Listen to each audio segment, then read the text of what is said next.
ఇంద్రకీలాద్రిపై కొలువు తీరిన దుర్గమ్మకు 4 కోట్ల విలువైన బంగారు వజ్రాభరణాలను మహారాష్ట్రకు చెందిన సౌరభ్ గౌర్ అనే వ్యాపారవేత్త సమర్పించారు. వీటిలో కర్ణాభరణాలు, సూర్య, చంద్రాభరణాలు, ముక్కెర, నత్తు, బుల్లాకి ఆభరణాలు ఉన్నాయి. దసరా ఉత్సవాలలో ఈ వజ్ర కిరీటంతో అమ్మవారు దర్శనమివ్వనున్నారు. దీనికి సంబంధించి మరింత సమాచారం మా ప్రతినిధి లీలా అందిస్తారు. ఇంద్రకీలాద్రి అమ్మవారికి దసరా శరన్నవరాత్రుల సందర్భంగా అమ్మవారికి బంగారపు వజ్రాల కిరీటాన్ని బహూకరించారు. అయితే ఈ నేపథ్యంలో అమ్మవారికి సమర్పించినటువంటి కిరీటం ఇక్కడే ఉంది, మీరు చూడొచ్చు. అమ్మవారికి సమర్పించినటువంటి కిరీటం అసలు ఎవరు సమర్పించారు, దాతలు ఎక్కడి నుంచి వచ్చి సమర్పించారు, అసలు ఇది ఎంత ఖరీదు చేస్తుందని మనతో మాట్లాడడానికి గుడి యొక్క వైదిక కమిటీ సభ్యులు మనతో శంకర్ శాండిల్య గారు ఉన్నారు. వారితో ఒకసారి మాట్లాడదాం. గురువు గారు నమస్తేనండి.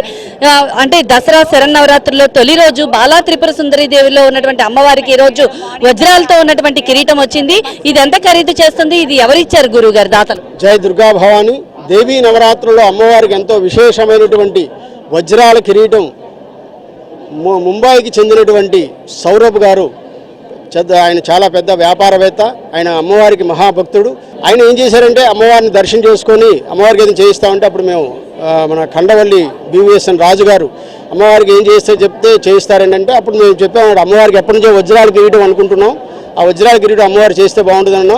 వారు ఎంతైనా సరే చేస్తామని చెప్పారు. దరిదాపు 2.5 కోట్ల పైనే ఈ వజ్రాల కిరీటంతో వారు చేయించారు. ఈ రోజున ఆ వజ్రాల కిరీటం తీసుకురావడం జరిగింది.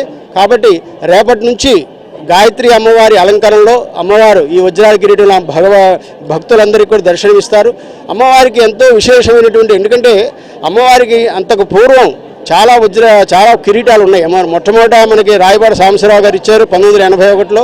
తర్వాత ఎంతోమంది కిరీటాలు ఇచ్చారు. కానీ ఈ వజ్రాల కిరీటం అనేది మాత్రం ఎంతో విశేషమైనది అమ్మవారికి. ఇదంతా నిజంగా ఆయన ఎంతో భక్తితోటి అమ్మవారికి వజ్రాల కిరీటం రావటం, అందులో ఈ సంవత్సరం అమ్మవారిని వజ్రాల కిరీటం అమ్మవారిని దర్శించుకోవడం అనేది చాలా విశేషమైంది. ఇది సుమారుగా ఎంత ఖరీదు ఉంటుంది? దాదాపు ఇది 2.5 కోట్ల పైనే ఉందని చెప్పారు వాళ్ళు. కాబట్టి మొత్తం అన్ని కలిపితే 4 కోట్ల పైనే ఉందట అది. ఎందుకంటే సూర్యచంద్రులు కూడా వజ్రాలువే. అలాగే ముక్కు, నత్తు, అలాగే అమ్మవారికి ముఖ్యర, ఈ 3 కూడా రాజుగారు ఆయన భార్య సూర్యకుమారి గారు కూడా ఇవన్నీ సమర్పించడం జరిగింది. కాబట్టి ఏంటి దరిదాపు 4 కోట్ల పై ఇవన్నీ ఉంటాయి. కాబట్టి భక్తులందరికీ కూడా అమ్మవారిని వజ్రాలతోటి దర్శనం చేయించుకునేటువంటి యోగం నిజంగా. ఎందుకంటే వజ్రాలకి అధిపతి శుక్రాచార్యుడు, అటువంటి శుక్రుడు అమ్మవారికి ఎంతో విశేషంగా ఉండి ఈ వజ్రాల కిరీటాన్ని అన్ని కూడా అమ్మవారికి సమర్పణ చేయడం జరిగింది. వాళ్ళందరికీ కూడా విశేషంగా ఉంటుంది. అలాగే భక్తులకు కూడా విశేషమైనటువంటి యోగం అందరికీ కూడా బాగుండాలని. జై దుర్గా. ఇవి ఎప్పుడు అమ్మవారికి ఎప్పుడు అలంకరిస్తారు? ఈ రోజు చిన్న ప్రక్షాళన కార్యక్రమం ఉంది.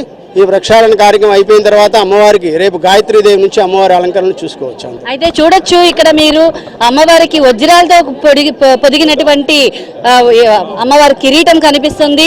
అలాగే అమ్మవారికి ముక్కెర, అంటే అమ్మవారికి ముక్కు పుడక ఎంతో ఇష్టం అంటారు, అలాంటిది అమ్మవారికి ముక్కెర. అలాగే సూర్య చంద్రులని కూడా సమర్పించారు. అమ్మవారికి సంబంధించినటువంటి చెవులకు సంబంధించినటువంటి లోలాకులు, అలాగే సూర్య చంద్రులు కూడా వారి వజ్రాలతో పొదిగినటువంటి ఇవ్వడం అయితే జరిగింది. వీటినైతే మాత్రం అమ్మవారికి రేపు గాయత్రీదేవి అలంకరణలో అమ్మవారికి అలంకరించడం జరుగుతుంది. ఆ అలంకరణలో వచ్చేటటువంటి భక్తులందరూ కూడా ఆ తల్లిని చూసి కూడా అమ్మవారిని సందర్శించుకోవచ్చు అని అయితే మాత్రం గుడి యొక్క వైదిక కమిటీ సభ్యులు మన శంకర్ శాండిల్య గారు చెప్తున్నారు. అలాగే ముంబై నుంచి వచ్చి అమ్మవారికి మొక్కుకొని ఈ దసరా శరన్నవరాత్రులలో అమ్మవారికి సమర్పించడం కూడా సంతోషంగా ఉందని అంటే అటు భక్తులు కూడా చెప్తున్నారు. కెమెరా పర్సన్ రామ్ ప్రసాద్, లీలా, ABN ఆంధ్రజ్యోతి.